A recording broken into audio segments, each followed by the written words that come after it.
has just announced their rankings previously, and NBA is about to start its in-season tournament.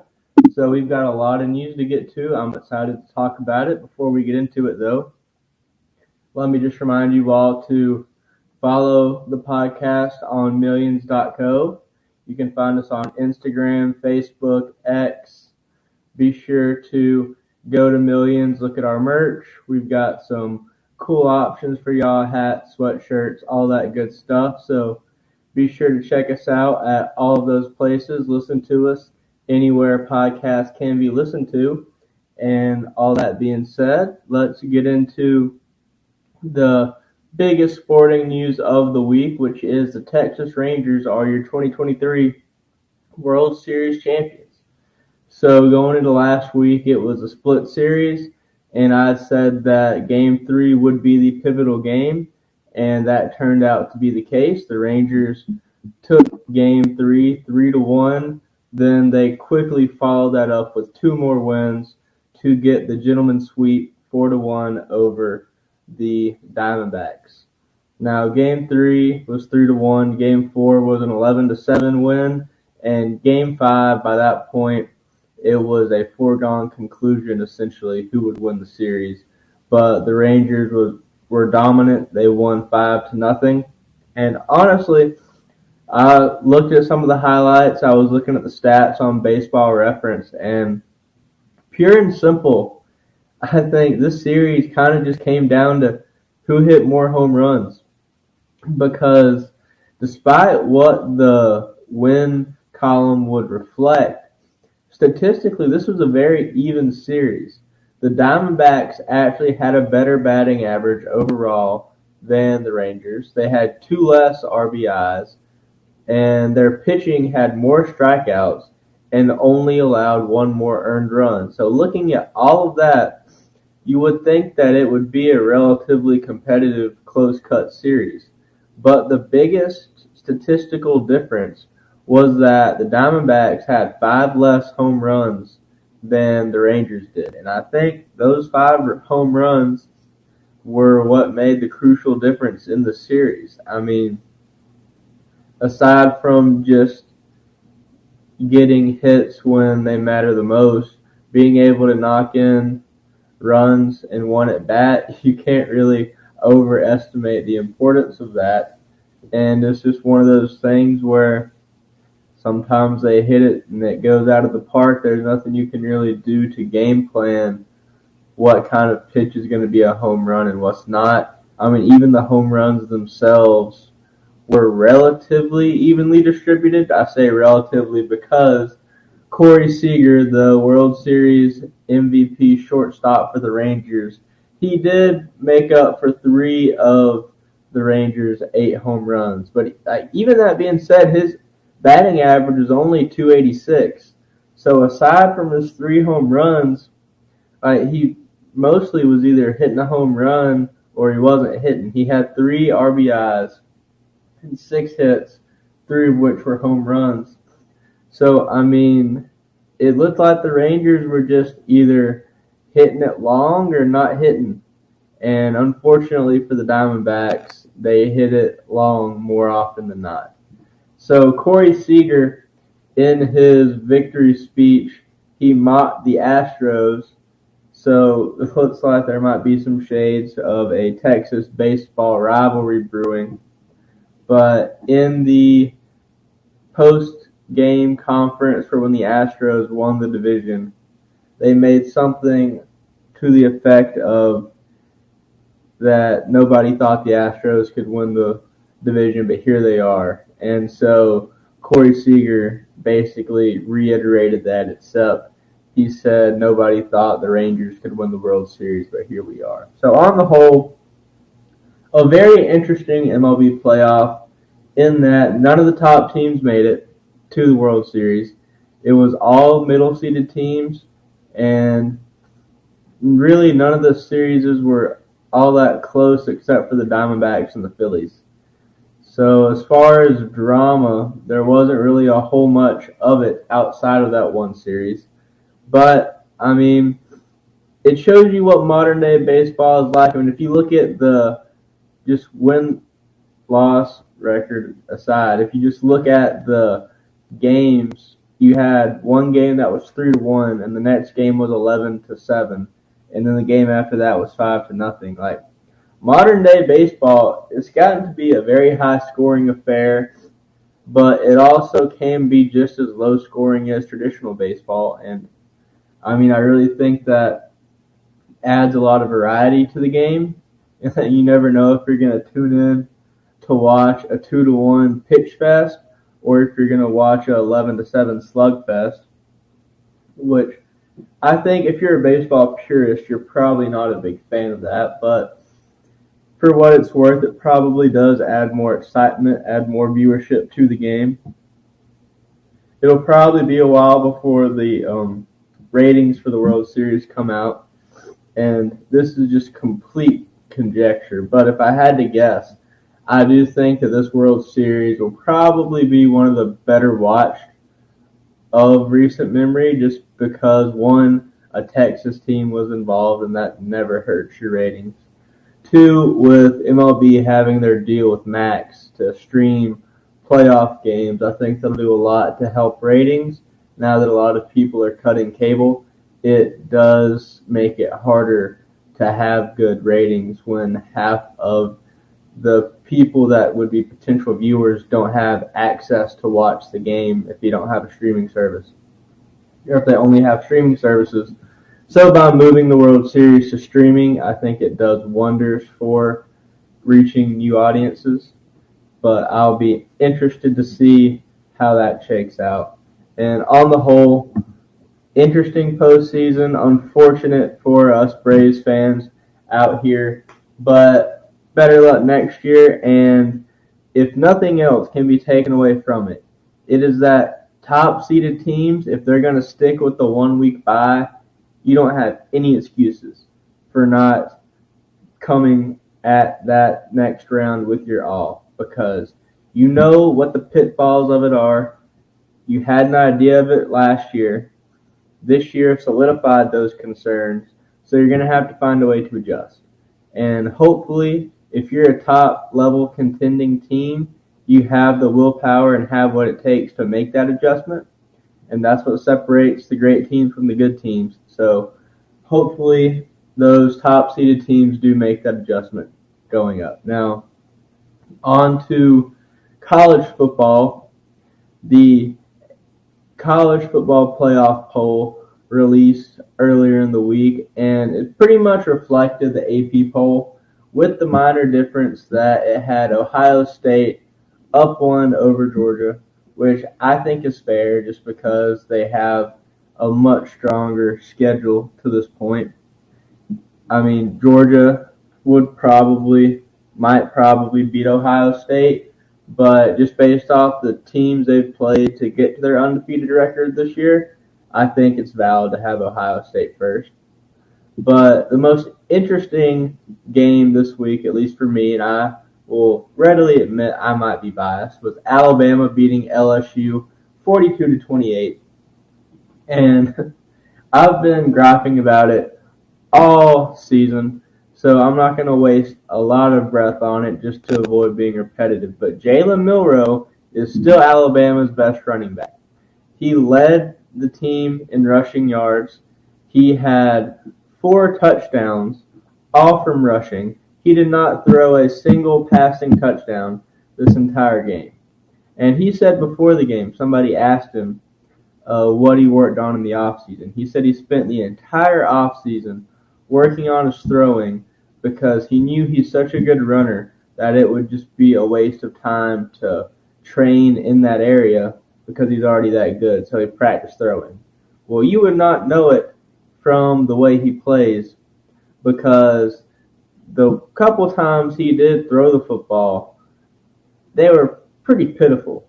There was one part in particular, and the game was either tied or Alabama was up one, but there was a crucial moment where there was a wide open pass play, and he threw it about 5 feet over the receiver's head. And if that's what he gets after a whole summer of working on his throwing, I suggest he finds a new throwing coach.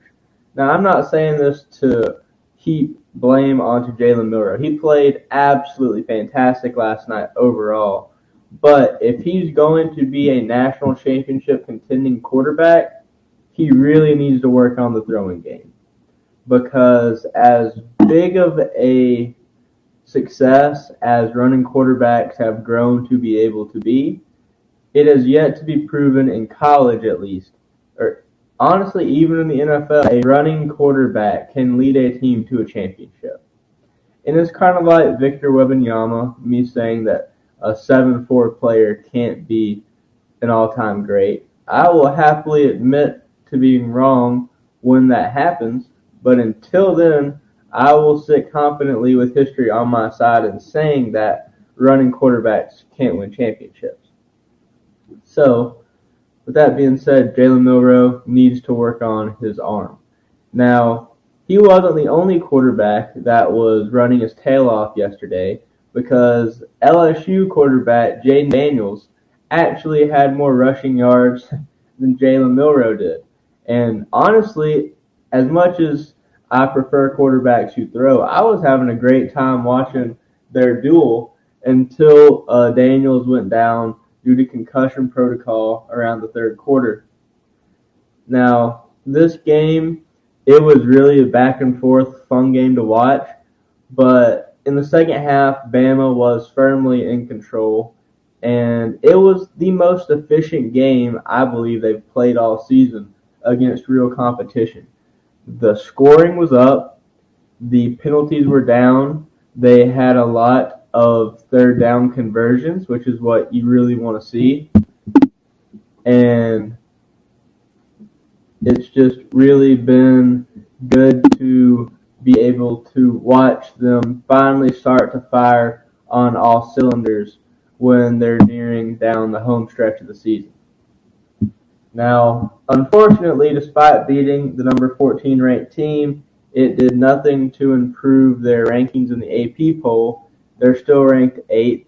The college football playoff poll won't get updated for a couple more days, but if I had to guess, they'll stay around the same spot. Now, one last point to mention about the game from yesterday was that Will Reichert went 0 for 2 on relatively easy kicks for his standard, and that's not to, heap a lot of unearned blame on Will Reichert, but it's just sad that his last major game at Bryant-Denny ended in 2 whiffs after having arguably the greatest kicking career in college football history. He actually passed the record for most successful kicks of all time last week. Or last time Alabama played, I guess, against Tennessee. So he's one of the all-time great kickers, and it's just sad that his last major game ended with 2 whiffs.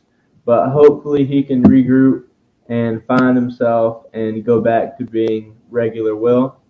But we'll see when they play Kentucky next week.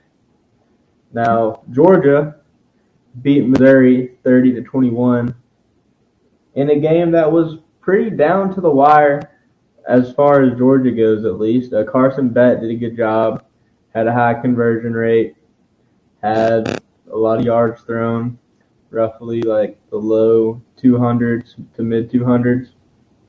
And UGA starts off strong on their hardest stretch of the season. Now, next week, they move on to their biggest challenge of the season, at least rankings-wise. They play number 10 Ole Miss. And if they can make it through Ole Miss and Tennessee without losing, I think they should slide back up to number 1 on the college football playoff poll. But we'll see. I think these next 2 games will really show what UGA is made of. I mean, obviously, a 26-game win streak and 2 national championships show they're made of some tough stuff. But for a three-peat, they're going to have to reach down within themselves and find a will to win that most franchises, teams, programs don't have. And the next 2 games will be very telling on that front. Now, Michigan beat Purdue 41-13, And there's not really a whole lot to say about that, except that next week Michigan will be tested when they play number 9 Penn State. And Michigan and Ohio, Florida State, and Georgia are the top 4 right now. And I really don't see much shakeup between now and the last week of the season. And Florida State whooped Pittsburgh yesterday, and they don't play any more ranked teams for the rest of the season. So unless they just get majorly upset, then I think they're pretty safe. The only real major shakeups that can happen is if UGA loses one of their next 2 games, Michigan loses to Penn State, or whatever happens when Michigan and Ohio State play. So those 3 factors, if you're just following potential playoff matchups in college football, those are the 3 things to look for.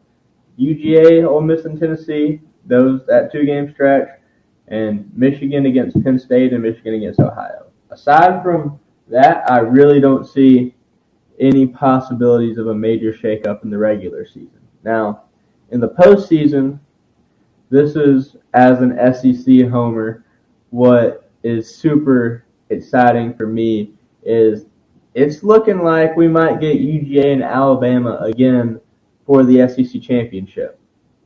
Now, both teams still have to go, well, Alabama has to go undefeated for the rest of the season for that to happen. UGA pretty solidly has the SEC East locked up, so they're going to be there no matter what. But Bama is looking likely for the SEC championship, and if UGA can go undefeated but loses to Bama in the SEC championship, that will be a rough day for the College Football Playoff Committee. Now, as far as that matchup goes, UGA is definitely the favorite, and I would say they're probably 65 to 70% favorite, but it's not a foregone conclusion. I think if Alabama plays against UGA like they did against LSU, they can beat just about anybody. So that's another thing to look out for. And college football is finally getting into the home stretch, and it's starting to get exciting, so everybody buckle up and be ready. Now, as college football enters the home stretch, the NBA is entering the opening stretch with their first ever in-season tournament. And I cannot stress to you enough how stupid of an idea the in-season tournament is. So, first off, the only reason the in-season tournament exists is because the 82-game NBA season has led to most of the players not giving 2 craps about the first probably 4 months of the season. Just because they phone it in half the time, they don't care. They can give 50% effort and still make the playoffs. And especially, the NBA is a very top-heavy league. So if you're a team, like let's take the Bucks, for example, who you know before the season even starts, the Bucks are going to make the playoffs minus some grievous injury.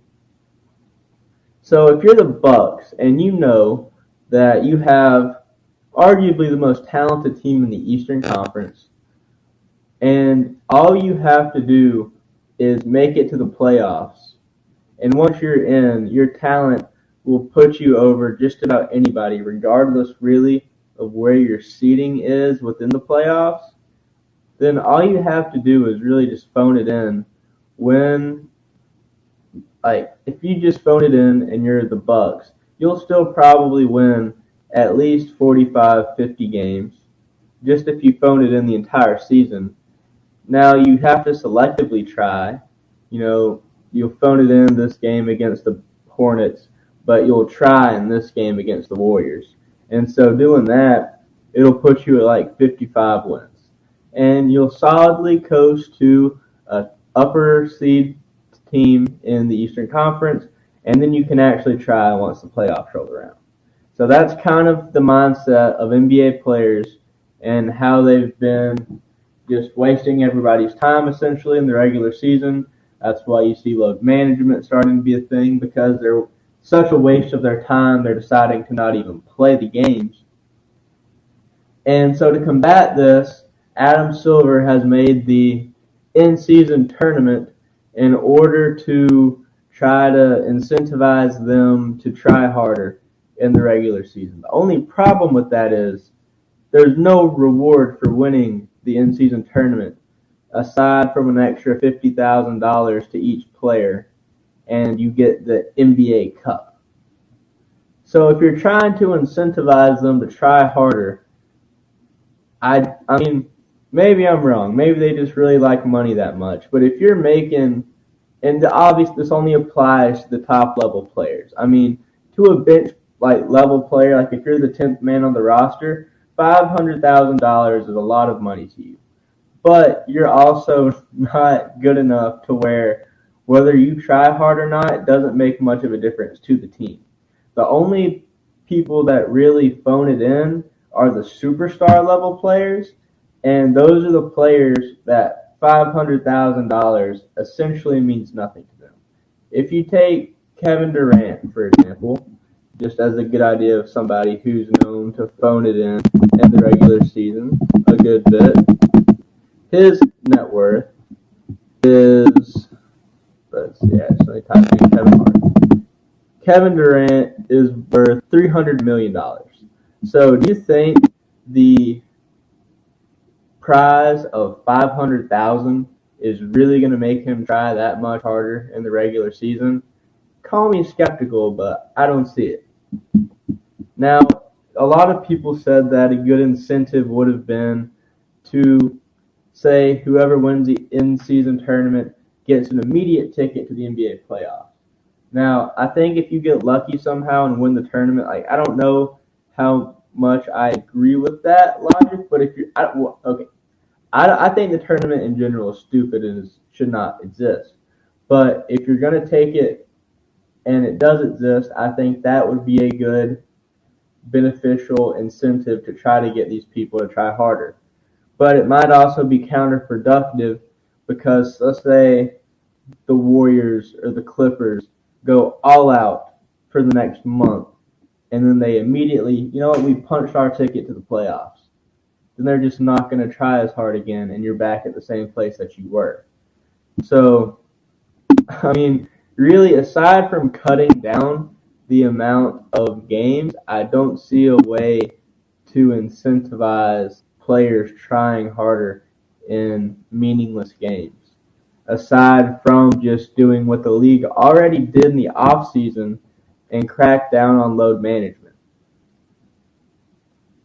So just on that principle as a whole, I think the in-season tournament is stupid, overly complicated, and a waste of time because it's not really doing much to correct the problem it was initiated to correct. And the reason I say it's overly complicated is because the way they set up the bracket for this, and I've read over the article explaining it 3 times, and I still really have no idea how this tournament works.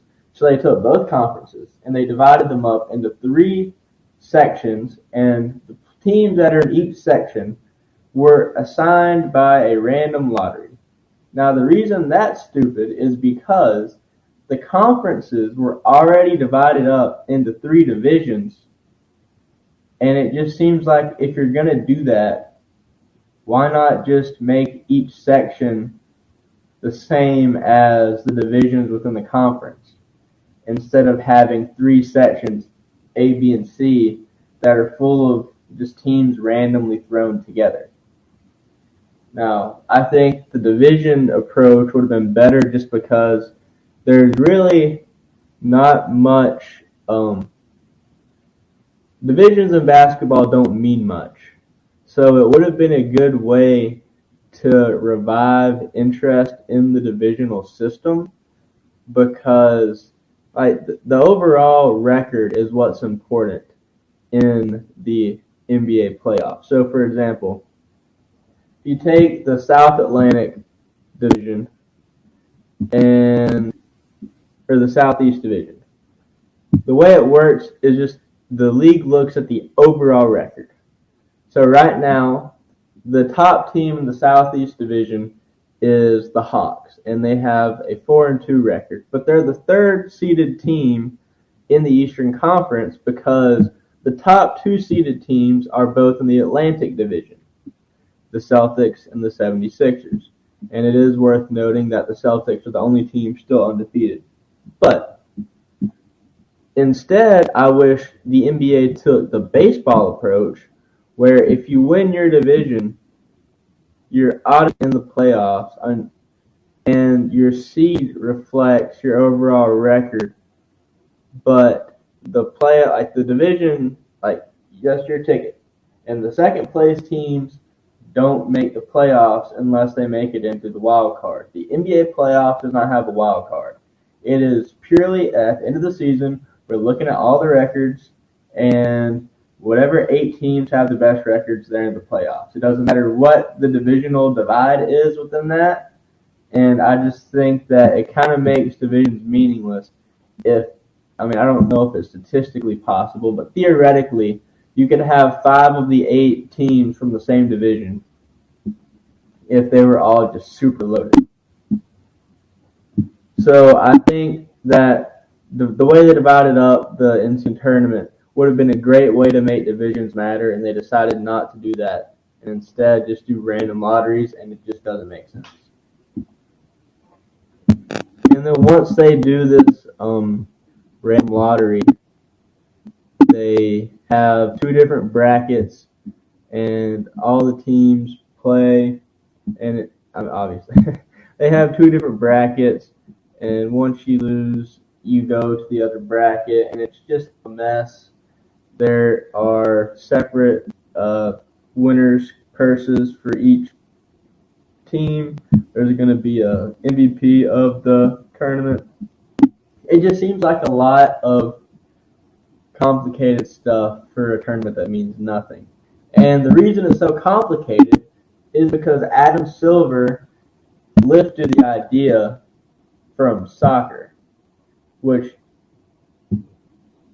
don't get me wrong, I know there are a lot of soccer fans out there in the world, and as much as the NBA has expanded into Europe, it might make sense from a global marketing standpoint to try to pitch European-style tournaments to them in a basketball form instead of a soccer form. But one thing that is distinctly American is that the sport of soccer has not taken hold here like it is in the rest of the world.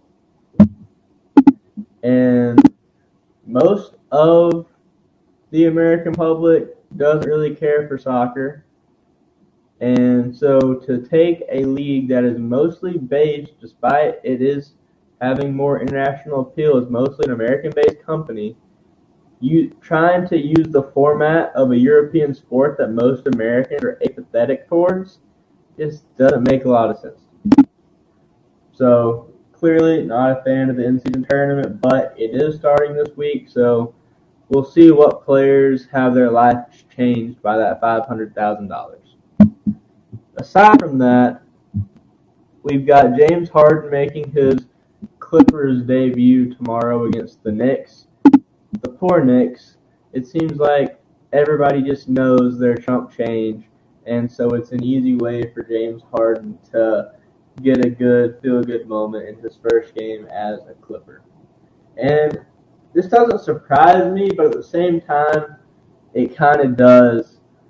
Harden, Westbrook, Paul George, and Kawhi will all be in the starting lineup with Zubac as the center.